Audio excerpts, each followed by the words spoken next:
नमस्कार अनि हार्दिक स्वागत छ। माउन्टेन टेलिभिजन हेरेर बसिराख्नुभएका तमाम हाम्रा आदरणीय दर्शकहरूलाई माउन्टेन फोकसको यो नयाँ श्रृङ्खला लिएर उपस्थित भएको छु। म महेन्द्र भट्टराई। दर्शकहरू, माउन्टेन फोकसको आजको यो श्रृङ्खलामा हामी मुलुकको पछिल्लो राजनैतिक घटनाक्रमका बारेमा कुराकानी गर्नेछौँ र यो विषयमा कुराकानी गर्नका लागि नेपालको राजनीतिमा अन्य राजनैतिक दलहरूभन्दा एउटा भिन्न धारको नेतृत्व गरिरहनुभएका राप्रपा नेपालका अध्यक्ष कमल थापालाई प्रत्यक्ष रूपमा आजको कार्यक्रममा उपस्थित गराएर हामीले उहाँसँग पछिल्लो राजनैतिक घटनाक्रमका बारेमा विश्लेषणात्मक बहस गर्ने प्रयत्न गर्नेछौँ। हार्दिक स्वागत छ हाम्रो कार्यक्रममा। धेरै धेरै धन्यवाद। र दोस्रो संविधान सभाको निर्वाचनको पूर्व सन्ध्यामा निकै व्यस्त हुनुहुन्छ। निर्वाचन लागेका पार्टीहरूमध्ये तपाईँको पनि निर्वाचन निकै हतारोका साथ लागेको पार्टी मध्येमा छ। के लाग्छ, तपाईँले तयारी गरे जस्तै मङ्सिर 4 मा तोकिएको निर्वाचन हुन्छ? अब चुनाव हुन्छ भन्ने विश्वास गरेरै हामी तयारी गरिराखेका छौँ। यद्यपि 4 राजनीतिक दलको सर्वसत्तावादी सोचाइ,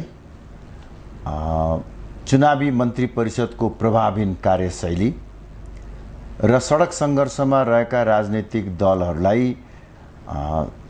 चुनावमा सहभागी गराउने बारेमा सार्थक पहल कदमीको अभावको कारणले गर्दा चुनाव प्रति जनताको उत्सुकता र उत्साह पनि अलिक कमै देखिन्छ र आशंकाहरू पनि छन्। आजसम्मको राजनैतिक सिनारियो हेर्दाखेरि चाहिँ विपक्षीमा रहेका राजनैतिक दलहरू जसले गोलमेज सम्मेलन मार्फत निर्वाचनका लागि नयाँ प्रक्रिया आरम्भ गर्नुपर्छ भनिराखेका छन्। मुख्य 4 राजनैतिक दलहरूले उनीहरूसँग चाहिँ गोलमेज सम्मेलन गर्ने भन्ने खालको सहमति गरेका छन्। यो गोलमेजको गोलचक्करले चाहिँ निर्धारित मिति तलमाथि पार्ने सम्भावना देख्नुहुन्छ तपाईँ, अथवा यो के हो, यो यसका माध्यमबाट समस्याको समाधान होला?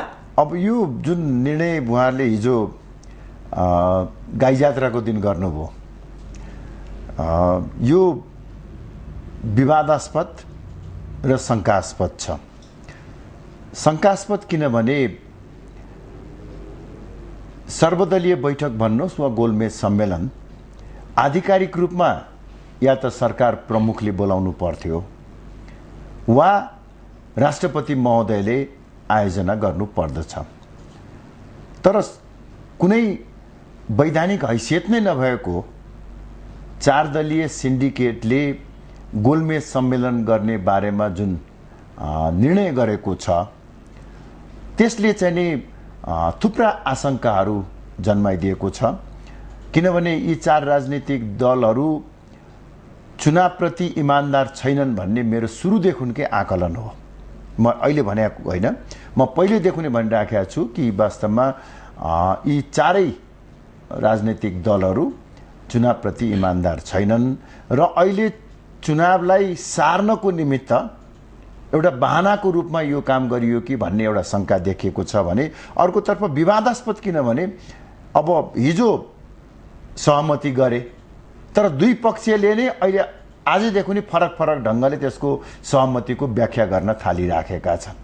त्यसकारणले गर्दाखेरि पनि यो विवादको घेरामा परेको छ र यसले यो अभ्यासले कुनै एउटा सार्थक परिणाम लिएर आउँछ भन्ने मलाई लाग्दैन।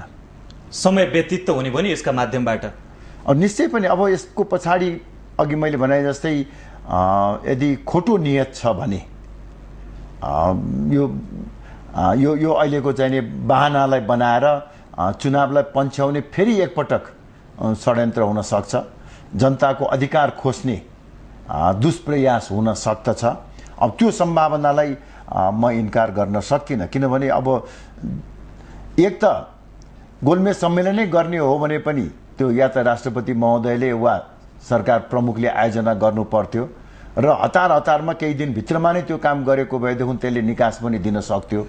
तर त्यो नगरेर जुन ढङ्गबाट चाहिँ जुन एउटा प्रक्रियाबाट चाहिँ अगाडि बढ्न खोजिएको छ यसको पछाडिको नियत चाहिँ म सफा देख्दिनँ वास्तवमा। किनभने मैले अहिले शङ्काको कुरा जुन गरेँ नि, यी 4 राजनैतिक दलहरू हुन् त हेर्नुहोस्, अब यो शब्दको प्रयोग मैले आम सञ्चार माध्यममा गर्नु त राम्रो होइन, तर बारम्बार उहाँहरूले जनतालाई धोका दिने फटाहा कुरा गरिराख्नु भएको छ क्या।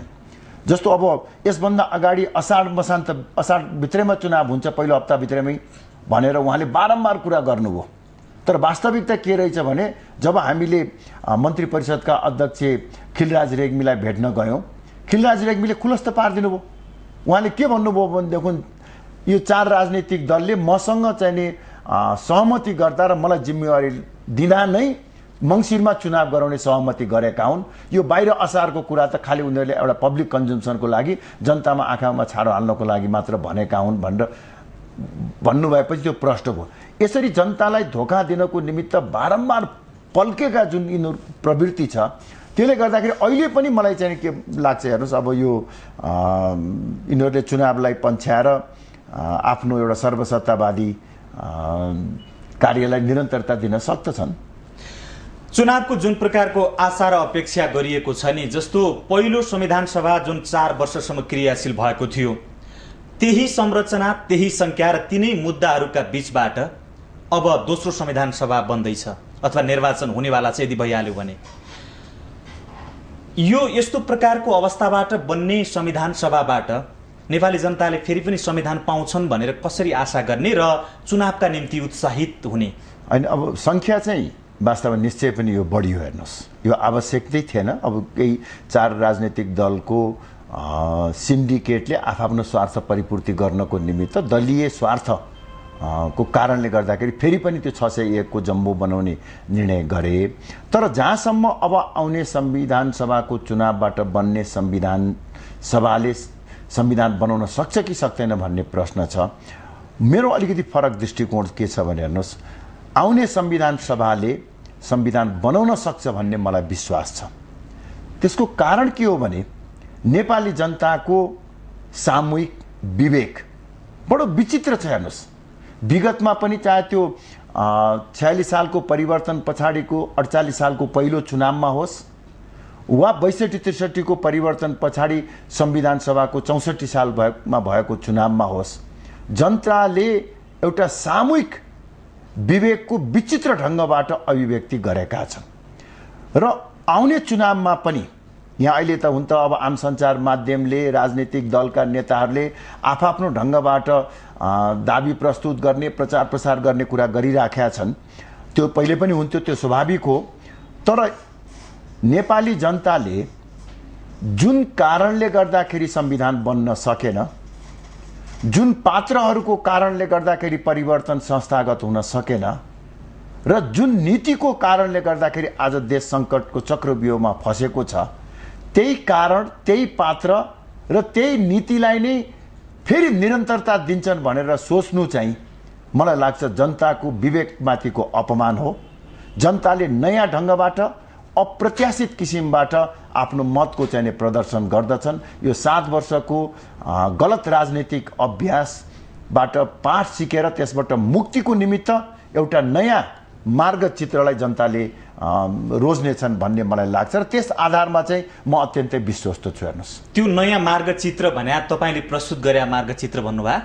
अब निश्चय पनि हेर्नुहोस्, वास्तवमा एउटा कुरा प्रष्ट छ। त्यो के हो भने विगत 7 वर्षमा देशले जुन राजनैतिक मार्गचित्र अवलम्बन गर्यो, त्यो मार्गचित्र असफल भयो। त्यसमा त कसैको पनि दुई मत छैन। जुन वैचारिक धारमा उभिएर देशलाई अगाडि बढाउन खोजिएको थियो, अर्थात् गणतन्त्र, धर्मनिरपेक्षता र जातीय आधारमा संघीयताको वैचारिक धारबाट देशलाई अगाडि बढाउन खोज्दाखेरि परिवर्तन संस्थागत पनि हुन सकेन, संविधान पनि बन्न सकेन र त्यसको साथसाथै देश चाहिँ सङ्कटको भुमरीमा नराम्रोसँग फस्न गयो। अव्यवस्था, अराजकता र अन्यल आज देशको चाहिँ नि नियति बन्न गएको छ। यो राजनीतिक मार्गचित्र र वैचारिक धारको विकल्पमा अहिले आएर होइन, 7 वर्षदेखि राप्रपा नेपालले एउटा वैकल्पिक मार्गचित्र र वैकल्पिक वैचारिक अवधारणा जनता समक्ष प्रस्तुत गरिराखेको छ र आउने चुनावमा यही दुईटा विचारको बीचमा प्रतिस्पर्धा हुन्छ र जनताले नयाँ विकल्प खोजिराखेका छन् भन्ने हामीलाई लाग्छ। भने त्यो विकल्पलाई आक्रामक ढङ्गले अगाडि बढाउनका लागि तपाईँहरूले यही बीचमा राष्ट्रिय सम्मेलनको आयोजना गर्दै हुनुहुन्छ। मुद्दा के हो त्यसको? हामीले चुनावको धेरै अगाडिदेखि तयार गरिराखेका छौँ। अब यो अरू राजनीतिक दलहरू, खास गरी प्रमुख भन्ने राजनीतिक दलहरू काठमाडौँमै बसिराखेका छन्। यो 4 दलीय सिन्डिकेटको एउटा अवैध अड्डा र अवैध धन्दा चलाएर बसिराखेका छन्। हामी भने जनताको माझमा गइराखेका छौँ। हेर्नुहोस्, र हामीले चुनावलाई दृष्टिगत गरेर 75 जिल्लामा प्रशिक्षणको कार्यक्रम सञ्चालन गर्यौँ। त्यो करिब अन्तिम चरणमा पुगेको छ र आगामी भाद्र 10 गतेदेखि 3 दिनसम्म काठमाडौँमा बृहत राष्ट्रिय सम्मेलनको आयोजना हुँदैछ। यो बृहत राष्ट्रिय सम्मेलनमा 75 जिल्लाका अध्यक्ष, उपाध्यक्ष र सचिव र केन्द्रीय समितिका सदस्य र पदाधिकारीहरू र अन्य केन्द्रीय स्तरका प्रतिनिधिहरूको सहभागिता हुनेछ। करिब 400 जनाको सहभागिता हुनेछ र यो बृहत राष्ट्रिय सम्मेलनमा हामी पार्टीको आगामी चुनावी रणनीति, कार्ययोजना, घोषणापत्र लगायतका विभिन्न विषयहरूमा छलफल गरेर एउटा स्पष्ट दृष्टिकोणका साथ अगाडि जान्छौँ। निर्वाचनका लागि तपाईँका पार्टीका मुद्दाहरू यही राष्ट्रिय सम्मेलनले तय गर्नेछ। अब करिब मुद्दाहरू त तय नै छन्। मैले अघि भने जस्तै हामीले जनताको माझमा लिएर जाने मुख्य विषय भनेकै यो वैकल्पिक मार्गचित्र हो र त्यस पछाडि हामीले जनताको माझमा यो 7 वर्षको जुन असफलता छ, यो असफलताका विरुद्धमा जनताको अभिमत माग्ने काम पनि हामी गर्दछौँ। यसैको सेरोफेरोमा रहेर हामी अब यो सम्मेलनबाट घोषणापत्र नै तयार गर्छौँ। मलाई सम्भवतः मलाई लाग्छ सबभन्दा पहिला घोषणापत्र लिएर आउने पार्टी नै राप्रपा नेपाल हुन्छ होला। निर्वाचनको घोषणापत्र यही सम्मेलनले तय गर्नेछ। हजुर, भन्या जस्तो जनताले विकल्पको जुन कुरा गर्नुभएको छ नि, विकल्प भन्या चाहिँ अलि पछाडि फर्किने अवस्था तपाईँले देखाइदिनु भएको छ। तपाईँलाई चाहिँ तपाईँले प्रतिनिधित्व गरिरहेको विचार, तपाईँले अगाडि बढाएको विचार चाहिँ अलि पुरानो विचार हो, जसको परीक्षण भइसकेको छ भनेर पनि चर्चा गर्ने गरिन्छ। अनि यो वास्तवमा बडो राम्रो प्रश्न गरिदिनु भयो, किनभने हामीमाथि सबभन्दा ठुलो आरोप नै यही लागिराखेको छ कि हामी पछाडि फर्किन खोजिराखेका छौँ, पुरानै व्यवस्था गर्न खोजेका छौँ। यो होइन। वास्तवमा अब हामीले यो कुरा बुझिसकेका छौँ कि जनताको जुन किसिमको परिवर्तनको चाहना छ, यो परिवर्तनको चाहनालाई सम्बोधन नगरिकन हामी अब पछाडि फर्किन सक्ने अवस्था छैन। त्यस कारणले गर्दा राप्रपा नेपालले जुन एउटा वैकल्पिक मार्गचित्र प्रस्तुत गरिराखेको छ, यो पछाडि फर्किने व्यवस्था नभइकन यो अग्रगामी विचार हो भन्ने कुरा म प्रश्न पार्न चाहन्छु। जस्तो हामीले राजादेखि माओवादीसम्म अटाउन सक्ने नेपाली परिवेश अनुसारको मौलिक प्रजातन्त्रको मोडेल जनताको अगाडि प्रस्तुत गरेका छौँ। विगतमा राज संस्था थियो, प्रजातन्त्र थियो, तर माओवादी अटाउन सकेको थिएन। अबको चाहिँ हामीले परिकल्पना गरेको प्रजातान्त्रिक प्रणालीमा संवैधानिक राज संस्था अभिभावकको रूपमा रहन्छ भने देशको शासन जनताले र जनताका प्रतिनिधिले गर्ने ढङ्गको शासन प्रणाली हामीले जनताको अगाडि प्रस्तुत गरेका छौँ। त्यसै गरी राप्रपा नेपालले हिन्दू राष्ट्रको पनि कुरा गरेको छ। अब हिन्दू राष्ट्रको बारेमा पनि भ्रम छ कि हामी पुरा पछाडि फर्किन खोजिराखेका छौँ भन्ने, त्यो पनि होइन। वास्तवमा 62-63 को आन्दोलनमा धर्मको विषयमा त कुनै आवाजै उठेको थिएन, तर अहिले जनताको परिवर्तनको चाहना अनुसार धार्मिक स्वतन्त्रताको मुद्दा पनि सशक्त रूपमा उभि आएको छ। त्यसकारणले जनताको परिवर्तनको चाहना अनुसारको धार्मिक स्वतन्त्रता पनि कायम राख्ने र नेपालको परम्परागत पहिचानको रूपमा सनातन धर्म सापेक्ष हिन्दू राष्ट्र पनि कायम गर्ने र त्यसको साथसाथै जातीय आधारमा संघीयता हुन सक्दैन।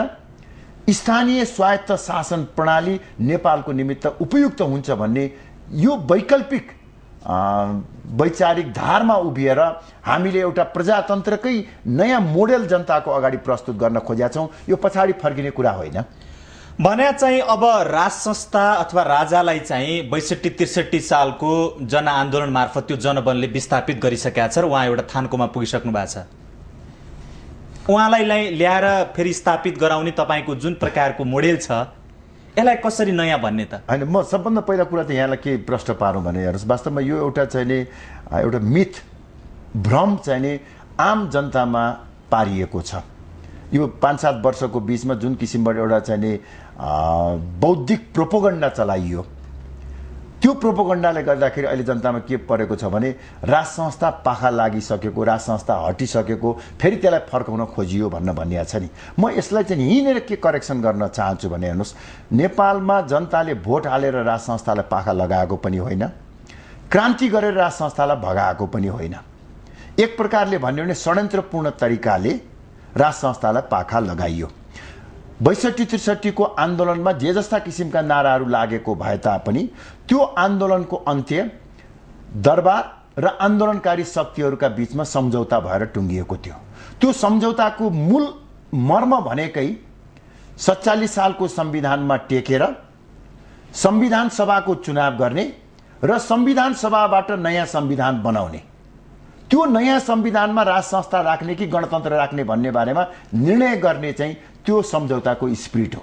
यो कुरालाई पुष्टि गर्दै एकीकृत नेकपा माओवादीका अध्यक्ष प्रचण्ड जब र बाबुराम भट्टराईजी पहिलोपटक सार्वजनिक हुनुभयो 2063 साल आषाढ 3 गते बालुवाटार प्रधानमन्त्री निवासमा उहाँले पत्रकार सम्मेलन गरेर पत्रकारहरूको सामुन्नेमा भनेको म अहिले पनि झलझली सम्झिराखेको छु। त्यो बेलामा मलाई लाग्छ पक्कै पनि धेरै दर्शकहरूले पनि देख्नुभयो होला।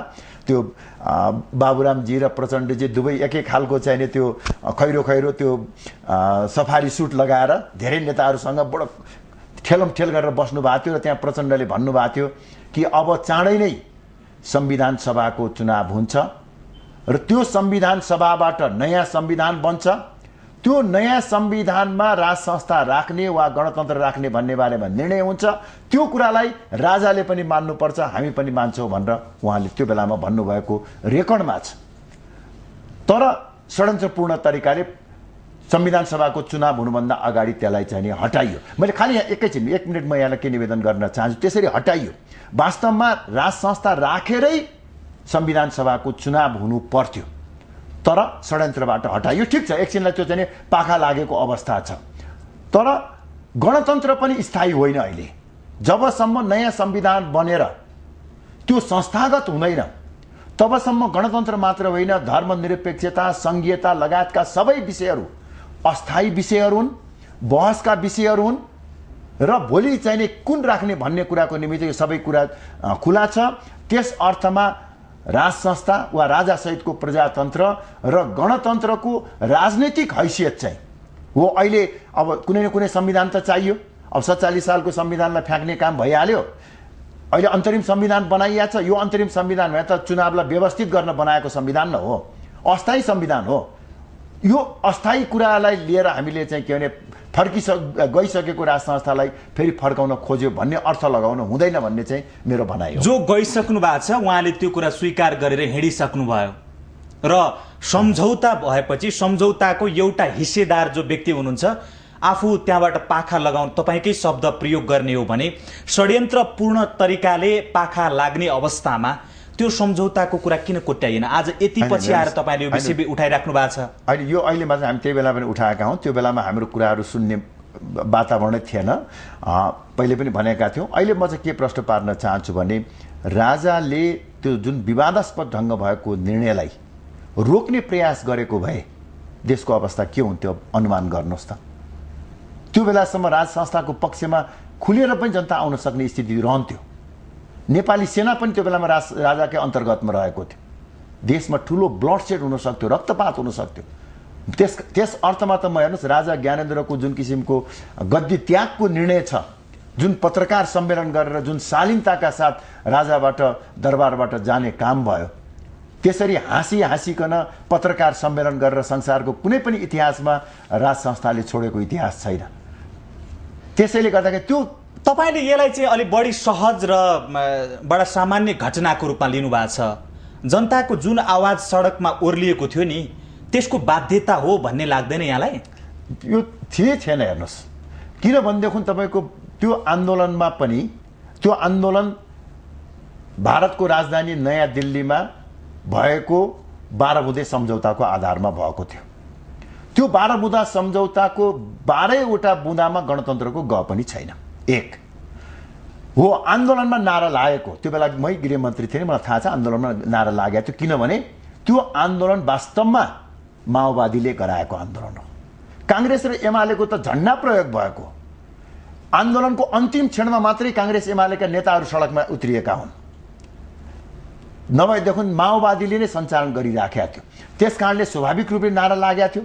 तर नारा लागे तापनि एकछिनलाई त्यो आन्दोलनमा नारा लागेको भए पनि त्यसको अन्त्य त सम्झौताबाट भयो नि। सम्झौताबाट भइसके पछाडि त तपाईँको त्यो कुराको पालना हुनुपर्छ। र अर्को कुरा के पनि म निवेदन गर्न चाहन्छु भने यदि राजनैतिक दलहरूलाई आफ्नो पक्षमा त्यति ठुलो जनमत छ भन्ने कुराको एउटा चाहिँ आत्मविश्वास छ भने म त चुनौती दिएर भन्न चाहन्छु, यही चुनावमा मङ्सिर 4 गते अर्को अतिरिक्त खर्च पनि लाग्दैन, एउटा अर्को मतपत्र राखौँ जुन मतपत्रमा धर्मनिरपेक्षता वा हिन्दू राष्ट्र, राज संस्था वा गणतन्त्र, सङ्घीयता वा स्थानीय स्वायत्त शासन प्रणाली, यसका बारेमा जनमत सङ्ग्रह गरौँ न। त्यसले प्रष्ट रूपमा जनताको अभिमत देखाउँछ। अहिले एकलौटी रूपमा सत्ता कब्जा गरेर सम्पूर्ण चाहिँ तपाईँको राष्ट्रिय सम्पत्तिको दुरुपयोग गरेर आम सञ्चार माध्यमलाई प्रयोग गरेर एकपक्षीय ढङ्गबाट यो 7 वर्षमा त प्रचार भइराखेको छ, त्यसको प्रभाव त जनतामा पर्ने नै भयो नि। सत्ता भने त कब्जै गर्ने हो नि, कहाँ तपाईँको आग्रह पूर्वाग्रहमा छोड्ने हुन्छ र तपाईँले पाए तपाईँले पनि त्यसै गर्ने हो। अनि तपाईँको सत्ता प्राप्त गर्ने पनि एउटा निश्चित विधि र प्रक्रिया हुन्छ। हेर्नुहोस्, त्यो निश्चित विधि र प्रक्रियाभन्दा बाहिर गएर चाहिँ नि सत्ता प्राप्ति गर्न खोजियो भने मलाई लाग्छ त्यसले चाहिँ नि समाजमा अराजकता द्वन्द्वलाई निम्ति आउँछ। जस्तो 47 सालको संविधानलाई मिच्दै तत्कालीन अवस्थामा राजा ज्ञानेन्द्रले सशक्त शासन सञ्चालन गर्नुभयो, तपाईँहरूलाई सरकारमा लिएर त्यसको परिणाम भोग्नुभयो भनेर भन्नु खोज्नुभयो। म यहाँलाई निवेदन गरौँ, अहिले जुन अन्तरिम संविधान छ, यो अन्तरिम संविधानको पछिल्लो संशोधन कसरी भयो? त्यो के संविधानको विधि र प्रक्रिया सम्मत थियो? तपाईँले त स्वीकार गर्नुभयो? होइन, स्वीकार गर्ने नगर्ने आफ्नो ठाउँमा छ। म त खालि एउटा तर्क गरिराखेको छु। अहिले हामी विद्रोह गर्न चाहँदैनौँ, यो कुरा हामी जनताको माझमा लिएर जान चाहन्छौँ। कसरी यिनीहरूले संविधानमाथि बारम्बार चाहिँ बलात्कार गरे भन्ने कुरा त हामी जनताको माझमा लिएर जान्छौँ। त्यसैको लागि चुनावमा हामी जाँदैछौँ। तर 47 सालको संविधानमा को राजाले चाहिँ नि उल्लङ्घन गरे भन्ने कुरा छ, यो चाहिँ तथ्यभन्दा विपरीत कुरा। हेर्नुहोस्, त्यो राजनीतिक दृष्टिकोणबाट विवादास्पद निर्णय हुन सक्दछ, तर सर्वोच्च अदालतले शाही आयोग सम्बन्धी मुद्दामा फैसला गर्दाखेरि शाही आयोगको गठनलाई अवैध ठहरायो। त्यसले गरेका कामहरू सबैलाई नल एन्ड भोइड गराइदियो। तर राजाबाट चालिएको कदम चाहिँ संविधान सम्मत थियो भन्ने कुरालाई अहिलेकै चाहिँ सर्वोच्च अदालतका न्यायाधीशहरू हुन् जसले धेरै ठुल्ठुलो चाहिँ निर्णय दिएका छन्, उनीहरूले नै त्यो निर्णय दिएको हुनाले मलाई लाग्छ के भन्छ त्यो संविधान विपरीत थिएन। एउटा निर्णयलाई आधार मानेर सर्वोच्च अदालत त्यति बेला राज संस्था राजाका त्यो संस्थाभन्दा माथि थियो भनेर आकलन गर्नु पनि त फेरि मूर्खता हुन सक्छ नि। होइन, मलाई लाग्छ के भने सर्वोच्च अदालतले राज संस्था संविधानभन्दा माथि छ भन्ने ढङ्गबाट परिभाषा गरेको फैसला दिएको। तपाईँले 12 बुँदे सम्झौताका आधारबाट जुन प्रकारको आन्दोलनका कुरा उठाउनु भएको छ नि, अनि षड्यन्त्रपूर्ण ढङ्गले राज संस्थाको पतन अथवा तपाईँको चाहिँ के अरे पाखा लगाउने काम गरियो भनेर भन्नुभएको छ नि, राज संस्था राख्ने अथवा राज संस्था सहितको नेपाललाई चाहिँ अगाडि बढाउने भन्ने विषयको सम्झौता पनि भारतका दूतको साझेदारीमा अथवा उहाँको चाहिँ उपस्थितिमा भएको थियो भन्ने कुरा कहीँ कतै खुल्या छ नि। तपाईँ त त्यति बेला हुनुहुन्थ्यो। त्यसको बारेमा मलाई कुनै जानकारी छैन। हेर्नुहोस्, अब यो जो सम्बन्धित थियो उहाँहरूले चाहिँ बताउने कुरा हो। मैले बुझेसम्मको कुरा के हो भने जब आन्दोलन चर्कँदै गयो, आन्दोलन चर्कँदै गएपछि मात्र होइन, वास्तवमा जब यो नगरपालिकाको निर्वाचनमा जनताको सहभागिता कम रह्यो, पार्टीहरूको सहभागिता भएन, त्यो बेलादेखि नै राजाले अब सत्ता हस्तान्तरण गर्नुपर्छ भन्ने मानसिकता बनाउँदै गएको हो। व्यक्तिको खोजी हुँदै थियो होला, तर आन्दोलन चर्किँदै गयो र आन्दोलन चर्किँदै गइसकेपछि राजाबाट त्यो बेलाको गृहमन्त्रीको रूपमा मलाई बारम्बार निर्देशन भएको हो कि म राजनीतिक निकास चाहिँ खोज्दैछु, केही समयको लागि होल्ड गर्नु पर्यो, कुनै पनि किसिमको एउटा अप्रिय किसिमको जनधनको क्षति नहोस्, म निकास खोज्दैछु भनेर भएको हुनाले अब मलाई लाग्छ के भने राजाले जनताको त्यो बेलाको आन्दोलनको मुडलाई हेरेर जनतालाई नै सुम्पने निर्णय भएको भन्ने मलाई लाग्छ। तपाईँ तत्कालीन अवस्थामा गृहमन्त्री हुनुहुन्थ्यो, माओवादी विरुद्ध अपरेसन पनि चलिराखेको थियो, सङ्कटकाल थियो, यावत कुराहरू चलिराखेका थिए, वार्ता विफल भएको थियो। तपाईँको मातहतको इन्टेलिजेन्सले तपाईँलाई सहयोग गर्यो या गरेन? सूचना त केही पनि आएन? माओवादी नेताहरू त्यतिका वर्षमा इन्डियामा बसेका रहेछन्। होइन, तपाईँ के भन्नु, वास्तवमा तपाईँले ठिक भन्नुभयो, कतिपय कुराहरू जानकारी भयो पनि होला। तर एउटा कुरो चाहिँ म यहाँलाई के निवेदन गरौँ, म चाहिँ नि त्यो गृहमन्त्री हुनु त 2 पटक भएँ। पहिला सूर्यबहादुरजीको पालामा पनि गृहमन्त्री भएँ, पछि राजाको नेतृत्वमा भएको सरकारमा पनि भएँ। पछिल्लो पटक धेरै कम समयमा भएको हो। दुईचोटिकै तपाईँसँग जानकारी छ। तर म भन्दा एउटा कुरो त के, माओवादीको जनयुद्ध सुरु भए पछाडिको 10 वर्षको कार्यकालमा म त मुस्किलले तपाईँको चाहिँ नि 2 पटक गरेर झन्डै 1 वर्ष पनि पुगेन होला। 9 वर्ष त चाहिँ नि काङ्ग्रेस एमाले राज्य सञ्चालन गरे हुन् नि। उहाँहरूलाई यी सबै कुराको जानकारी हुनुपर्ने र थियो पनि होला भन्ने कुरा मलाई लाग्छ। हेर्नुहोस्, र म त प्रष्ट रूपमा चाहिँ भन्न सक्छु। हेर्नुहोस्, त्यो बेलाको केही जानकारीको आधारमा पनि र अहिले प्राप्त भएको सूचनाको आधारमा पनि माओवादीको जनयुद्धलाई बाह्य शक्तिको अभिप्रेरणा, साथ र सहयोग रहेको थियो। त्यति मात्र होइन, एकातिर माओवादीहरू भारतीय विस्तारवादका विरुद्धमा नेपाली जनतालाई लड्नको लागि प्रशिक्षण दिइराखेका थिए, सुरुङ खन्ने काम गरिराखेका थिए। तर अर्कोतर्फ बाबुरामजी र प्रचण्डजी जस्ता नेताहरू दिल्लीमा भारतीय खुफिया एजेन्सी रसँगको माध्यमबाट प्रधानमन्त्री समक्ष लिखित रूपमा निवेदन दिएर, पत्र लेखेर भारतको हितका विरुद्धमा हामी कुनै किसिमका कामहरू गर्ने छैनौँ, भारतको सहयोग र सद्भावको निमित्त याचना गर्नुभएको कुरा त अहिले सार्वजनिक भइसकेकै छ नि। तपाईँहरूले त्यही अवस्थामा चाहिँ राज संस्था र माओवादी नेताहरूका बीचमा पनि सहमति गर्ने, अरू बाँकी सबै शक्तिहरूलाई बाइपास गरेर दुईटा शक्ति मिलेर देश सञ्चालन गर्ने पनि तयारी भइराखेको थियो भन्ने कुरा आएको छ नि बाहिर। होइन, वास्तवमा यो पनि गलत कुरा हो। हेर्नुहोस्, वास्तवमा राजाले त्यही गर्न नचाहेको हुनाले नै माओवादीले अन्य राजनैतिक दलहरूलाई आफ्नो ट्र्यापमा फसाएका हुन्। माओवादीको नेतृत्व तहले, यो विषयमा मैले धेरै पटक भनि पनि सकेका छु कि माओवादीको नेतृत्व तहले नै राजासँग सत्ता मागेको हो, सत्तामा सहकार्य गर्न खोजेको हो।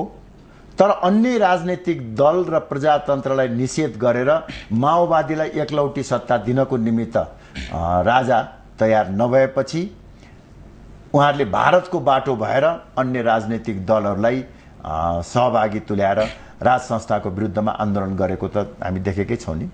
यो सन्दर्भ फेरि जोड्नेछौँ। दर्शकहरू, राप्रपा नेपालका अध्यक्ष जसले यो मुलुकमा एउटा वैकल्पिक राजनैतिक धारको नेतृत्व गरिरहेको दावी गर्नुभएको छ, अरू राजनैतिक दलहरूका एजेन्डा भन्दा यो दलले लिएको एजेन्डा भिन्न पनि छ स्वाभाविक रूपबाट।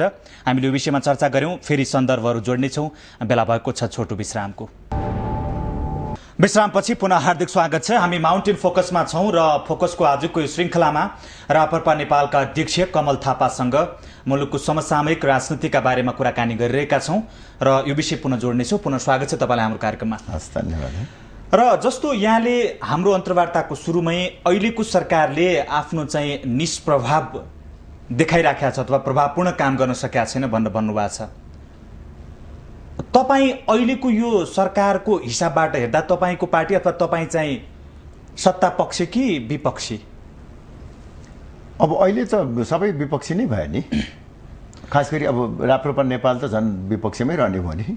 तर यो प्रधान न्यायाधीशको नेतृत्वमा सरकार बन्नुपर्छ भन्ने एजेन्डाको सूत्रधार चाहिँ तपाईँ हो नि? हो, सैद्धान्तिक रूपमा हामीले यो कुरा उठाएका हौँ। त कसरी तपाईँ प्रतिपक्षी त? तपाईँकै एजेन्डा अनुसारको सरकार बनेको छ।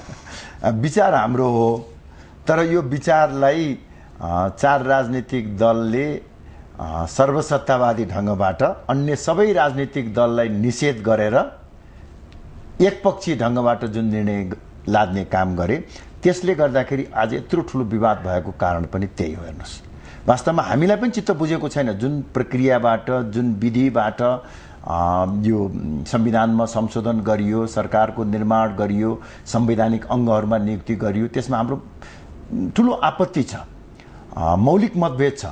तर फरक यति मात्र छ कि हामी त्यो मौलिक मतभेद र विरोध हुँदाहुँदै पनि चुनावमा चाहिँ सहभागी हुन्छौँ र यी सबै कुरा चुनावमा हामी जनताको माझमा लिएर गएर उनीहरूलाई अझ बढी एक्सपोज गर्छौँ भन्ने हामीलाई लाग्छ। यो सरकार निर्माणको पृष्ठभूमिमा अलिकति म जान चाहन्छु। जस्तो मैले तपाईँलाई यो सरकार निर्माणको यो विचारको सूत्रधार भनेर भने, तर अरू पार्टीले चाहिँ फुत्त टिपेर यसलाई चाहिँ आफ्नो एजेन्डा भनेर भने नि, यो कस्तो भएको थियो अलिकति बताए? तपाईँले किन यो एजेन्डा सुरुमै ल्याउनु भएको थियो? होइन, हामीले जब अब राप्रपा नेपालले त संविधान सभाको 2 वर्षे कार्यकाल सकिने बित्तिकै यो संविधान सभाले संविधान बनाउन सक्दैन, ताजा जनादेशको निमित्त नयाँ चुनावमा जानुपर्छ भन्ने माग राखेर हामीले सङ्घर्ष नै गऱ्यौँ। झन्डै 2 वर्ष हामीले सङ्घर्ष गऱ्यौँ र अन्ततोगत्वा संविधान नबनाइकन संविधान सभा भङ्ग नै भयो। त्यो भङ्ग भएपछि 2069 साल जेठ 14 गते भङ्ग भयो। हामीले 16 गते बैठक बसेर अब चाँडोभन्दा चाँडो चुनाव हुनुपर्छ र चुनावको निमित्त राष्ट्रिय सहमतिको अवधारणा भनेर 7 सूत्रीय अवधारणा पत्र हामीले तयार गऱ्यौँ, जसमा हामीले प्रष्ट रूपमा के लेखेका थियौँ भने अहिलेको अवस्थामा राजनीतिक दलहरूको नेतृत्वमा सरकार बन्न सक्ने सम्भावना छैन र चुनावलाई निष्पक्ष रूपमा सम्पन्न गर्नको निमित्त बहालवाला या पूर्व प्रधान न्यायाधीशको नेतृत्वमा सरकार गठन गर्नुपर्छ भनेर अवधारणा पत्र तयार गऱ्यौँ। त्यसपछि सबै राजनीतिक दलका नेताहरू, प्रचण्डजी, बाबुरामजी, सुशील कोइराला, झलनाथ खनाल, मोहन वैद्यजीको सबै कहाँ गएर हामीले त्यो अवधारणा पत्रका बारेमा छलफल गऱ्यौँ। त्यो बेलामा त्यसलाई उहाँहरूले गम्भीरताका साथ लिनु भएन। 6 महिना 7 महिना त्यसमा चाहिँ खर्च गर्नुभयो र अन्ततोगत्वा मलाई लाग्छ त्यो कुनै हामीहरूको सुझावले भन्दा अथवा जनताको चाहनाले भन्दा पनि बाह्य शक्तिको चाहिने दबावमा वा उहाँहरूलाई कहीँबाट प्राप्त भएको अन्तर्ज्ञानबाट आखिर त्यो निर्णय गर्नको निमित्त उहाँहरू बाध्य हुनुभयो। भनेपछि यो अन्तरिम संविधानलाई धुजा पार्ने काम गरियो भनेर भन्नुभएको छ नि। राजनैतिक दलहरूको बाबुराम भट्टराईको नेतृत्वमा भएको सरकार विस्थापन भइसके पछाडि बन्ने कुनै पनि सरकारका लागि संविधान संशोधन गर्नुपर्ने थियो, त्यो पनि भिन्न ढङ्गले संशोधन भयो जो चाहिँ संवैधानिक थिएन भनेर भन्नुभएको छ। त्यसको सुझाव भनौँ या सूत्रधार तपाईँले नै सुरु गरिदिनु भएको थियो एउटा पक्ष, अनि अर्को पक्ष चाहिँ तपाईँले अहिले पछिल्लोपट्टिको एउटा शब्दावली प्रयोग गर्नुभएको छ बाह्य शक्तिको सुझावमा अथवा दबावमा। भनेपछि तपाईँलाई पहिले यो कुरा जानकारी भएको थियो बाह्य शक्तिले यसो गर्न चाहन्छ, त्यसो भएर त्यो विश्लेषण तपाईँले सुरुमै गरिदिनु भयो? हामीले जुन चाहिँ नि प्रस्ताव राखेका थियौँ यो प्रस्तावको बारेमा त राष्ट्रपति महोदयले आयोजना गर्नुभएको सर्वदलीय बैठकमा पनि हामीले यो कुरा उठाएका थियौँ र हामीले जुन एक सुझाव दिने क्रममा वास्तवमा स्वयं राष्ट्रपति महोदयलाई मैले आफैले के भनेको थिएँ भनेदेखि एकपटक त अब यो संविधानलाई नचलाइकन, असंवैधानिक रूपमै नचलाइकन त अब निकास आउँदैन, कुनै पनि सम्भाव बाटै छैन। एकपटक चलाउनु पर्छ, तर त्यो एकपटक चलाउँदाखेरि कमभन्दा कम ड्यामेज हुने, प्रजातान्त्रिक मान्यता अनुरूप हुने र बढीभन्दा बढी संविधान सम्मत हुने ढङ्गबाट काम गर्नुपर्छ भनेर हामीले त्यो 7 सूत्रीय चाहिँ अवधारणालाई त्यही रूपमा प्रस्तुत गरेका थियौँ। तर उहाँहरूले त चाहिँ यसरी त्यसलाई चाहिँ दुरुपयोग गरिदिनु भयो कि संविधानको एक प्रकारले भन्ने हो भने त्यो बलात्कार नै हो। तपाईँले पूर्व प्रधान न्यायाधीश या प्रधान न्यायाधीशको नेतृत्वमा सबै समग्र स्वतन्त्र व्यक्तिहरूको सहभागितामा सरकारको अवधारणा पेश गर्नुभएको थियो सायद हो। तर अहिले त तपाईँले अघि एउटा शब्द प्रयोग गर्नुभयो सबै प्रतिपक्षी। कहाँ सबै प्रतिपक्षी छन् र? तपाईँले भन्या 4 दल त सत्ता पक्ष हुन् नि, उनीहरूले नबनिकन सरकारले नि केही गर्दैन, सरकारमा पठाएका मन्त्री पनि उहाँहरूकै कोटाबाट गएका छन्। ठिक भन्नु, वास्तवमा त यहाँले सही भन्नुभएको हो। वास्तवमा यो 4 राजनीतिक दलको सिन्डिकेटलाई सत्ता पक्ष नै भन्दाखेरि हुन्छ, किनभने उहाँहरूकै सिफारिसमा मन्त्रीमण्डलको गठन भइराखेको छ र अहिले पनि असंवैधानिक रूपमा। यद्यपि यो 4 दलीय सिन्डिकेट जुन छ नि यसबारे म अलिकति यहाँको समय लिउँ। वास्तवमा अब उहाँहरू आफूलाई प्रजातन्त्रवादी भन्नुहुन्छ, प्रजातन्त्रको लागि सङ्घर्ष गऱ्यौँ लड्यौँ पनि भन्नुहुन्छ। अहिले जुन यो तथाकथित उच्च स्तरीय राजनीतिक समितिको कार्यालय भनेर उहाँले जुन खडा गर्नुभएको छ नि, यो न सरकारले गठन गरेको हो न कुनै संविधान वा कानुनले बनेको, सरकारी अफिसमा छ यो। र यो उहाँहरू चाहिँ बानेश्वर स्थित संविधान सभा भवनको सरकारी कार्यालयमा एक प्रकारले भने कब्जा गरेर बसिराख्नु भएको छ र त्यहाँबाट रिमोटबाट सिंहदरबार र बहादुर भवनलाई चलाउने चाहिने प्रयास गरिराख्नु भएको छ। एउटा गैर संवैधानिक शक्ति केन्द्र खडा गरेर प्रजातन्त्रको उपहास उहाँहरू हरेक दिन गरिराख्नु भएको छ र यो कुरा मलाई आश्चर्य चाहिँ के लागिराखेको छ हुन त उहाँहरूले गठन गरेको हुनाले त्यो हिम्मत गर्ने कुरा त भएन। यसमा अख्तियार दुरुपयोग निवारण आयोग, अनुसन्धान आयोग र निर्वाचन आयोगले पनि हेर्नुपर्छ। किनभने निर्वाचन आचार संहितामा कुनै पनि राजनीतिक दलले सरकारी साधन स्रोतको दुरुपयोग गर्न पाउँदैन। उहाँहरू 4 राजनीतिक दलले चाहिँ त्यो कार्यालय नै कब्जा गरेर त्यहाँको साधन स्रोतलाई दुरुपयोग गरेर गर्दाखेरि आचार संहिताको उल्लङ्घन हुँदैन। अख्तियारको कार्यक्षेत्रभित्र पनि यो पर्छ है। अख्तियारको दुरुपयोग पनि सरकारी कब्जा कसैले जबरजस्ती किन कब्जा उसलाई यो गर्न पाइन्छ? अधिकार छैन र किन सक्नु भनेर तपाईँले क्वेसन उठाउनु भएको छ। अहिलेको अख्तियारले त राम्रै गरिराखेको छ, गर्न सुरु गरिराखेको छ, होइन, के उसले सक्दैन र यो? अनि उहाँका काम कारबाहीहरू अहिले प्रशंसनीय नै छन्। अहिले जुन ढङ्गबाट गरिराख्नु भएको छ, म यसको उच्च मूल्याङ्कन गर्न चाहन्छु। अब यसलाई निरन्तरता प्राप्त होस्, अझ प्रभावकारी ढङ्गबाट निष्पक्ष रूपमा हुँदै जाओस् भन्ने पनि म आग्रह गर्न चाहन्छु। तर मलाई लाग्छ यो सायद चुनावको कारणले गर्दाखेरि पनि होला, राजनीतिक क्षेत्रमा उहाँले चाहिँ अहिले हात हालिसक्नु भएको छैन। अब पछि चाहिँ गर्नु होला भन्ने आशा छ। भने त्यो कार्यालय पनि त्यस कारणले अख्तियारको कार्यक्षेत्रभित्र पर्न सक्छ। हो त, त्यो त सरकारी कार्यालयमा कसैले आएर जबरजस्ती चाहिँ नि बसेको छ भने त त्यसलाई त हटाउनु पर्यो नि। उहाँहरूले बाहिर गरे हुन्छ नि। जस्तो भन्नु अब चाहिँ उहाँहरूको अब बल्खुमा छ, सानेपामा छ, पेरिस डाँडामा कार्यालयहरू छ, त्यहाँ गएर मिटिङ गरे भइगयो नि। किन सरकारी कार्यालयमा चाहिँ दिनदिनै चाहिँ नि यो जनतालाई प्रजातन्त्रको उपहास हुने ढङ्गबाट काम गरिराख्नुहुन्छ? त्यहीँबाट देश चलिराखेको छ, तपाईँ एउटा कार्यालयको कुरामा अल्झिनु भएको छ। ठिक भन्नु। अब त हामी यसको चाहिँ नि विरुद्धमा उभिएका छौँ। जनतासँग यही कुरा लिएर गएर जनताको चाहिँ नि हामीले अभिमत मागिराखेका छौँ। अर्को कुरा गरौँ। अब जस्तो यो संविधान सभाको निर्वाचनको प्रसङ्ग आइरहँदा तपाईँले पनि तीव्र तयारी गरिराख्नु भएको छ र जनताले समर्थन गर्छन् भन्ने एउटा उत्साहका साथ, अपेक्षाका साथ तपाईँहरू गइराख्नु भएको छ। किनभने वैकल्पिक शक्ति पनि भनिराख्नु भएको छ।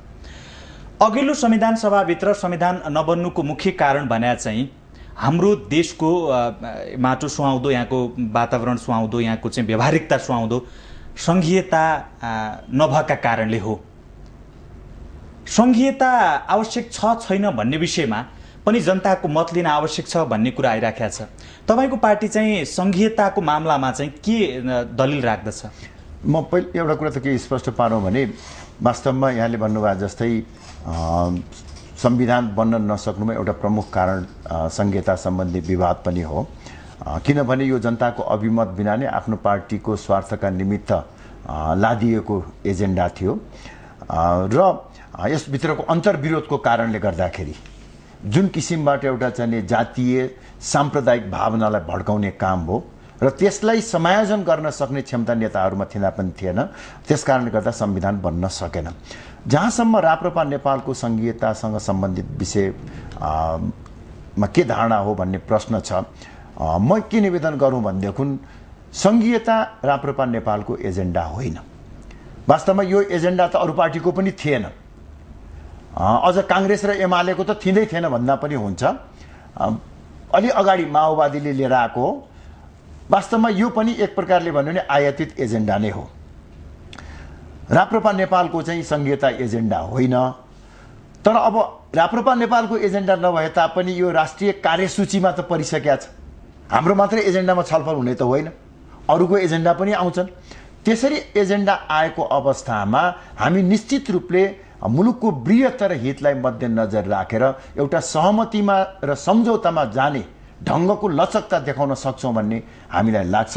राप्रपा नेपालको वैकल्पिक अवधारणा भनेको स्थानीय स्वायत्त शासन सम्बन्धी अवधारणा नै हो। सङ्घीयता देशका लागि आवश्यक छैन। सङ्घीयता देशको लागि आवश्यक छैन र त्यसमा पनि जातीय आधारमा सङ्घीयता त हुँदैन। त्योभन्दा राम्रो विकल्प भनेको स्थानीय स्वायत्त शासन सम्बन्धी अवधारणा हो। यस मानेमा तपाईँको पार्टीको अलिकति धारणा त्यति प्रष्ट रूपमा आएन बाहिर। अब स्थानीय स्वायत्त शासन, स्थानीय पुनर्संरचनाको जुन यहाँले विषय उठाउनु भएको छ र सङ्घीयता भइहाले पनि जातीय हुनु हुँदैन भने चाहिँ प्रष्ट धारणा हुनु पर्यो। जस्तो हिन्दू राज्य, राजासहितको प्रजातन्त्रमा तपाईँहरू जसरी अडिग हुनुहुन्छ। होइन, प्रष्टै छौँ। अनि यसमा के भन्छ, सङ्घीयता हाम्रो एजेन्डा होइन भने त प्रष्ट भइगयो नि। सङ्घीयता चाहिँदैन, त्यसो भए चाहिँदैन। सङ्घीयता भन्दा तल्लो लेभलका जनतालाई अधिकार सम्पन्न बनाउने मोडेल चाहिँ के त तपाईँहरूको? यही राम्रो प्रश्न गर्नु हो। वास्तवमा हामीले चाहिँ अघि सारेको मोडेल भनेको स्थानीय स्वायत्त शासन सम्बन्धी मोडेल हो। यो स्थानीय स्वायत्त शासन प्रणाली भनेको अहिलेको विकेन्द्रीकरण वा अहिले कायम रहेको स्थानीय निकाय सम्बन्धी व्यवस्थालाई निरन्तरता दिने भने होइन, राज्यको नयाँ पुनर्संरचना नै गर्ने हो। र त्यो नयाँ पुनर्संरचना गर्ने क्रममा हामीले जुन एउटा स्थानीय स्वायत्त शासन सम्बन्धी अवधारणा प्रस्तुत गरेको छौँ यो संघीयताभन्दा धेरै गुणा उपयोगी र नेपालको निमित्त उपयुक्त छ। यो अवधारणाले प्रजातन्त्रलाई जनताको घर दैलोमा पुर्याउँछ र आफ्नो भविष्य आफै निर्माण गरौँ भन्ने मान्यतालाई राष्ट्रिय विकासको निर्णायक शक्तिको रूपमा जनतालाई स्थापित गराउन सक्छ। यस क्रममा अब यसको जुन संरचनाको कुरा छ, अहिले भएकै जिल्ला विकास समिति, नगरपालिका र गाउँ विकास समितिलाई यथावत राख्ने भनेको होइन। हाम्रो यो अवधारणा अनुसार अहिले भइरहेका जिल्लाहरू मध्ये केही जिल्लाहरूलाई गाभेर स्थानीय स्वायत्त शासन सम्बन्धी निकायहरू वा अङ्गहरू निर्माण गर्न सकिन्छ। त्यस्ता अङ्गहरूलाई हामीले वित्तीय, प्रशासनिक, न्यायिक, विकास निर्माणसँग सम्बन्धित, सुरक्षासँग सम्बन्धित सम्पूर्ण अधिकार संवैधानिक रूपमा नै विकेन्द्रीकरणबाट होइन प्रत्यायोजन गरेर हामीले त्यो कुरा स्थायी रूपमा त्यहाँ पुर्याउन सक्छ। जुन कुरो हामीले सङ्घलाई दिन खोजिराखेका छौँ, सङ्घलाई दिने अधिकारहरू हामी स्थानीय स्वायत्त शासन प्रणाली अन्तर्गत स्थानीय सरकारको अवधारणा अनुसार ती अङ्गहरूमा हामी पुर्याउन चाहन्छौँ। त्यसले गर्दाखेरि मलाई लाग्छ जुन अहिले चाहिँ यो समस्या छ, जुन जातीय पहिचानको समस्या, जुन भाषिक पहिचानको समस्या, संस्कृतिको संरक्षणको कुरा छ, यो सबै कुरालाई सङ्घीयताले भन्दा त्यो हाम्रो स्थानीय स्वायत्त शासन प्रणाली सम्बन्धी मोडेलले बढी सशक्त र प्रभावकारी ढङ्गबाट एड्रेस गर्न सक्छ। तर सङ्घीयता भन्या त चाहिँ उही जातीय, एकल जातीय पहिचान र एक मधेस बढी से बढी दुई मधेस बाहेक अरू भने त सङ्घीयता कहाँ हुन्छ? सङ्घीयता भनेकै त्यही हो भन्ने अर्थमा आइराखेको छ। निश्चय पनि हेर्नुहोस्, अब यो सङ्घीयताको अवधारणा पहिला त नेपालको निमित्त आवश्यकै होइन। तपाईँले आयातित भन्ने शब्दावली प्रयोग गर्नुभएको थियो। आयातित हो भने कहाँबाट आयातित र के उद्देश्य, के मकसदले यो आयो? होइन, यसको अलिकति पछाडि अध्ययन गर्दै जाने हो भने हेर्नुहोस्, मलाई सम्झना भएसम्म अब माओवादी त्यो बेलामा वास्तवमा त्यति एउटा पार्टीको रूपमा जन्मेकै थिएन। बहुदलीय प्रजातन्त्रको पुनर्स्थापना पछाडि एकाध विद्वानहरूले अमेरिकाबाट यो नेपालको सङ्घीयताको बारेमा पनि अब छलफल गर्न उपयुक्त हुन्छ कि भन्ने कुराहरू लिएर आएका थिए। हाम्रो पार्टीमा पनि त्यो कुरा चाहिँ केही आयो, नेपाली काङ्ग्रेसमा पनि आयो, तर त्यो कुराले मूर्त रूप दिएन। नेपालको निमित्त अहिले जे भइरहेको छ ठिक छ भन्ने ढङ्गबाट अगाडि बढ्यो। त्यस पछाडि जब यहाँ नेपालमा केही चाहिँ यो अधिकार कर्मीहरू जस्तो मधेसी जनअधिकार फोरम भन्ने आज पार्टी खुलेको छ नि, पार्टी हुनुभन्दा अगाडि वा मधेस आन्दोलनभन्दा अगाडि त्यो एउटा एनजिओ थियो। त्यो एनजिओ विदेशी पैसाबाट चल्थ्यो। त्यो त्यस्ता किसिमका अरू चाहिँ जनजातिसँग जोडिएका थुप्रा संस्थाहरू थिए। त्यो संस्थाहरूलाई बाह्य शक्ति, खास गरी युरोपीय देशहरूबाट करोडौँ डलर चाहिँ उनीहरूलाई चाहिँ आएको थियो र त्यो करोडौँ डलर लिएर आएर नेपालमा एक प्रकारले भन्ने हो भने युरोपियन मुलुकहरूले आफ्नो सांस्कृतिक प्रभावलाई चाहिँ कायम राख्नको निमित्त यहाँका चाहिँ जनजातिहरू, यहाँका चाहिँ विभिन्न चाहिँ आदिवासी समुदायहरूको अधिकारको नाउँमा यो सङ्घीयताको कुरालाई उनीहरूले त्यसभित्र छिर्याउने काम गरे र यसरी प्रचार गराइयो। खास गरी यो आदिवासी जनजाति मधेसी समुदायमा त यो ढङ्गबाट चाहिँ यो कुरा पुर्याइयो कि देशको सम्पूर्ण रोगको एउटै मात्र चाहिँ रामबाण औषधि भनेकै सङ्घीयता हो भन्ने ढङ्गबाट एउटा बौद्धिक आतङ्क नै मच्चाएर त्यो चाहिँ फैलाउने काम भयो। त्यसले गर्दाखेरि आज देशका धेरै एउटा ठुलो सङ्ख्यामा त्यस बारेमा एउटा प्रभाव चाहिँ अत्यन्तै दह्रो रूपमा रहेको छ। यद्यपि आम जनताको कुरा गर्ने हो भने त अहिले पनि बहुसङ्ख्यक जनताले सङ्घीयताको बारेमा राम्रोसँग बुझेकै छैन। सङ्घीयता भनेको के हो भन्ने नै थाहा पाएका छैन। र अब जस्तो यो आयातितको प्रसङ्ग जोडिरहँदाखेरि नेपालको नेसनालिटी यति बेला अत्यन्त अप्ठ्यारोमा छ र केही राजनीतिक दलहरूले चाहिँ यसो पनि भन्ने गरेका छन् कि अब यो निर्वाचन गराउनु भने चाहिँ नेपालको राष्ट्रियतालाई झन कमजोर बनाउने प्रयत्न हो र निर्वाचनका पूर्व सन्ध्यामा जहिले पनि तपाईँको तराई मधेसमा चाहिँ नागरिकताको बखेडा झिकिन्छ र त्यसलाई सद्दर गराउने काम गरिन्छ। यस मानेमा निर्वाचनकै माध्यमबाट वैधानिक तौरले अरूका एजेन्डा, अरू देशका अथवा अरू देशका स्वार्थका एजेन्डाहरूलाई स्थापित गराउने काम हुँदैछ। जस्तो सिक्किमीकरणको बाटोमा देश जाँदैछ भन्ने एउटा सन्तासपूर्ण एजेन्डा पनि अगाडि सारेका छन्। होइन, निश्चय पनि त्यसमा चाहिँ नि केही न केही आधारहरू छन्। म बिल्कुल त्यो चाहिँ नि कुतर्क भनेर भन्दिनँ, तर अब प्रजातन्त्रले राष्ट्रियतालाई कमजोर बनाउँछ भन्ने कुरो चाहिँ होइन। प्रजातन्त्र बलियो भयो भने राष्ट्रियता पनि बलियो हुन्छ, किनभने राष्ट्रको एउटा महत्त्वपूर्ण कम्पोनेन्ट भनेकै जनता हो। जनता बलियो हुने माध्यम भनेकै प्रजातन्त्र हो। निश्चय पनि हरेक चुनावको पूर्व सन्ध्यामा एउटा बार्गेनिङ टुलको रूपमा चाहिँ नि नागरिकताको विषयलाई उठाउने गरिएको छ। 64 सालको चुनावमा पनि गरियो, अन्तिम पटक भनिएको थियो, अन्तिम पटक भनियो, लाखौँलाई चाहिँ विदेशीलाई नागरिकता दिने काम गरियो। अहिले पनि त्यसलाई ठुलो एउटा इस्युको रूपमा चाहिँ उठाइयो। हेर्नुहोस्, तर मलाई अहिले पनि के लाग्छ भने हो, अब निश्चय पनि केही विदेशीहरूले नागरिकता लिएका छन्, तर राष्ट्रियताप्रति सचेत बहुसङ्ख्यक नेपाली जनताले यो यथार्थलाई बुझेको कारणले गर्दाखेरि चुनावको माध्यमबाट यो चाहिँ जुन त्रुटि छ यसलाई करेक्सन गर्न सकिन्छ भन्ने हामीलाई लाग्छ। जस्तो राप्रपा नेपालको प्रश्न गर्नुहुन्छ भने हामी यो चुनावमा घोषणापत्रमै हामी उल्लेख गर्छौँ कि नागरिकता वितरणमा चाहिँ धाँधली भएको छ। हामी सरकारमा गए पछाडि यो नागरिकता सम्बन्धमा छानबिन गर्नको निमित्त हामी उच्च स्तरीय न्यायिक छानबिन आयोग गठन गर्छौँ र विदेशीले नागरिकता लिएको अवस्थामा त्यसलाई हामी कानुन बमोजिम कारबाही गर्छौँ भन्ने एजेन्डा हामी लिएर जान्छौँ। किनभने हेर्नुहोस्, अब अर्को त विकल्पै छैन। यो अब तपाईँको नागरिकताकै विषयलाई समाधान गर्नको निमित्त पनि हामीले जनताको माझमा जानुपर्ने आवश्यकता छ। यसमा हामीले के केयरफुल हुनुपर्छ भन्ने हेर्नुहोस्, प्रत्येक नेपाली नागरिकले नागरिकता पाउनुपर्छ। नागरिकताबाट कोही पनि नेपाली नागरिक वञ्चित हुनु हुँदैन, तर कुनै पनि एउटा विदेशीले पनि नेपाली नागरिकता चाहिँ पाउनु हुँदैन भन्ने हाम्रो चाहिँ नि प्रष्ट मान्यता हो। र अब अन्त्यमा जस्तो हामी सरकारमा गएपछि पनि तपाईँले शब्द प्रयोग गरिसक्नु भएको छ, यो निर्वाचन पछाडि सरकारमा जाने एउटा आकांक्षा अथवा त्यो खालको विश्वास तपाईँमा जाग्या जस्तो पनि देखिन्छ। तपाईँको पार्टी अरू नेताले भन्ने गरेका छन् हाम्रो पार्टी पहिलो स्थान ओगट्छ।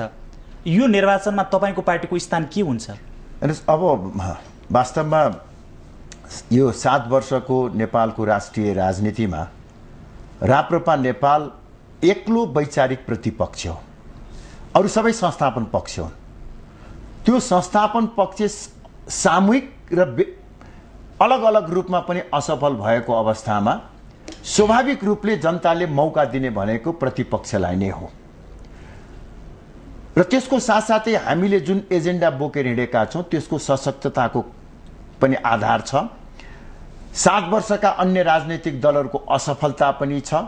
यो पृष्ठभूमिमा मलाई लाग्छ हामीले अप्रत्याशित किसिमको परिणाम पाउँछौँ। मैले अप्रत्याशित भन्ने शब्द यसकारण प्रयोग गरेको हुँ कि अहिले धेरै सर्वेले देखाएको छ र म देशभरि चाहिँ घुम्दाखेरि पनि मैले के एउटा जनताको भावना पाएको छु भने बहुसङ्ख्यक जनताहरू यी प्रमुख भन्ने 4 दलहरू माओवादी, काङ्ग्रेस, एमाले र मधेसवादी दलहरूप्रति वितृष्णा छन्।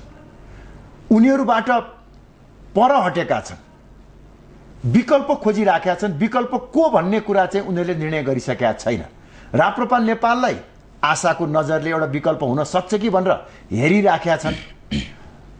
त्यो अनिर्णित अहिले चाहिँ जुन एउटा ठुलो जनसङ्ख्या छ, मलाई लाग्छ 60-70% जनता अनिर्णित छन्। जो जनता हिजो काङ्ग्रेस, एमाले, माओवादी, मधेसवादी पार्टीलाई भोट हालेका हुन्, उनीहरू अहिले उनीहरूलाई छोडेर अनिर्णित अवस्थामा आउनु नै हाम्रो लागि एउटा एडभान्टेज हो। र हामीले बाँकी रहेको यो समयमा यदि चुनावी अभियानलाई प्रभावकारी ढङ्गबाट सञ्चालन गरेर एउटा लहर लिएर आउन सक्यौँ भने उनीहरूको पक्षमा लहर आउने त सम्भावनै छैन। हाम्रो पक्षमा यदि हामीले लहर सिर्जना गर्न सक्यौँ भने अप्रत्याशित किसिमको चाहिने परिणाम आउँछ र त्यो परिणामले राप्रपा नेपाललाई कहाँ राख्छ भन्ने बारेमा म आफै पनि भन्न सक्दिनँ। हेर्नुहोस्, किन त्यो किसिमको स्थिति छ अहिलेको, जहाँसम्म चाहिने हाम्रो आफ्नो चुनावको तयारी जिल्ला जिल्लाको हामीलाई प्राप्त भएको सूचनाको आधारमा म यति चाहिँ भन्न सक्दछु कि राप्रपा नेपालले आउने चुनावमा कम्तीमा 1/3 चाहिँ अहिलेकै अवस्थामा पनि 1/3 सिटमा चाहिँ हामीले सफलता प्राप्त गर्न सक्दछौँ भन्ने एउटा आधार चाहिँ बनेको छ। त्यसले पनि हामीलाई निर्णायक शक्तिको रूपमा त स्थापित गर्छ नि, किन 1/3 भएपछि पनि त्यो चाहिँ नि एउटा निर्णायक शक्तिको रूपमा रहन्छ। तर 3 महिना बाँकी छ, हामीले राम्रोसँग अभियान चलाउन सक्यौँ भने मलाई लाग्छ हामीले बहुमत पनि प्राप्त गर्न सक्ने अवस्था रहन्छ।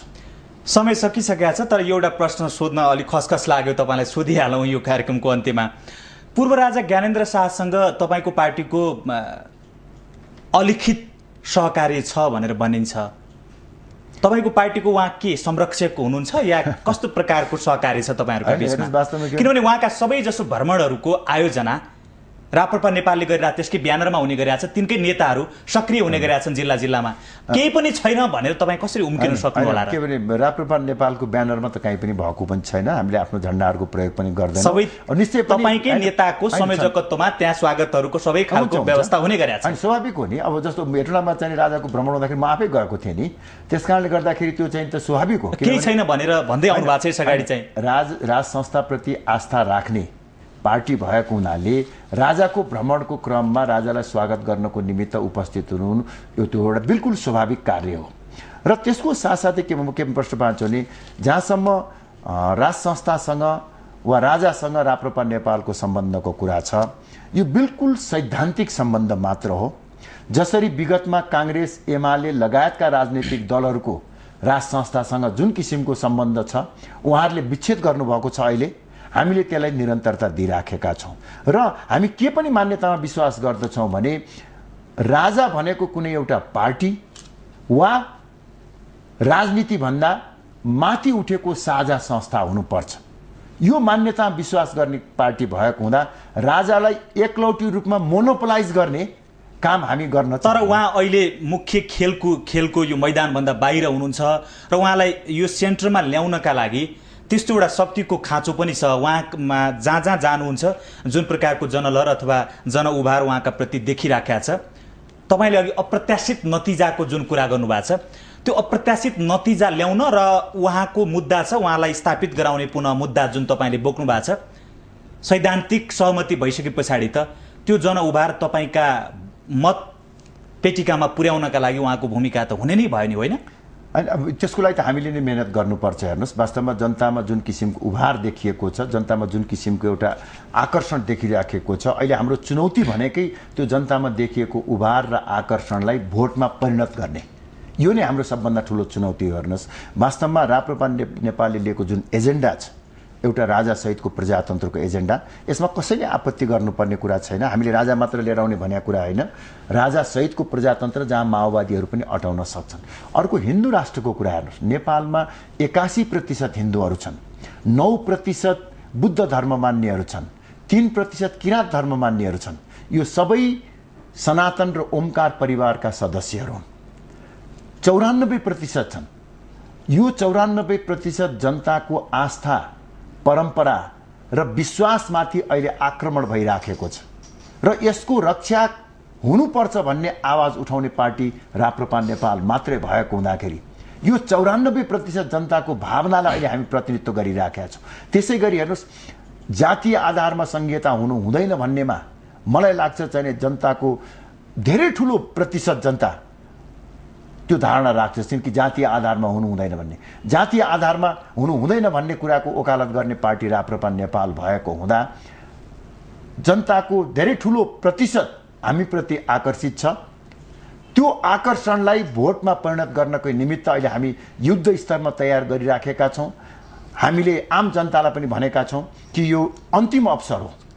अन्तिम अवसर किन मैले भनेको भनेदेखि अहिले त अन्तरिम संविधानमा भएको हुनाले अस्थायी छ। भोलि कुनै प्रकारले त्यो संस्थागत भयो भने त्यसलाई परिवर्तन गर्नको निमित्त या त क्रान्ति गर्नुपर्छ या 2/3 बहुमतको आवश्यकता पर्छ। अहिले त 1/3 बहुमत मात्र भयो भने पनि 1/3 मत मात्र हामीले प्राप्त गर्यौँ भने पनि त्यसलाई रोक्न सक्ने अवस्थामा पुग्छौँ। त्यसकारणले यो चाहिँ अन्तिम अवसर हो भने हामीले जनतालाई भनेका छौँ। पक्कै पनि जनताले कुरा सुन्नुहुन्छ र चाहिँ आफ्नो निर्णय दिनुहुन्छ भन्ने हामीलाई लाग्छ। हस्, अग्रिम शुभकामना छ यहाँलाई। हाम्रो कार्यक्रममा सहभागिता जनाउनुभयो, संवाद र यो समयका लागि हार्दिक धन्यवाद पनि छ। हस्, मेरो पनि धेरै धेरै धन्यवाद। हस् दर्शकहरू, उहाँ हुनुहुन्थ्यो राप्रपा नेपालका अध्यक्ष कमल थापा, जोसँग आजको माउन्टेन फोकसमा केन्द्रित भएर मुलुकको पछिल्लो राजनैतिक घटनाक्रम समसामयिक विषयमा केन्द्रित भएर कुराकानी गऱ्यौँ। भोलि नयाँ विषय र पात्रहरूका साथ यो कार्यक्रम लिएर पुनः उपस्थित हुनेछौँ। बाँकी प्रस्तुतिहरूका लागि माउन्टेन टेलिभिजन हेर्दै गर्नुहोला। आजका लागि भने यो कार्यक्रमबाट हामी सबैलाई बिदा दिनुहोस्। नमस्ते।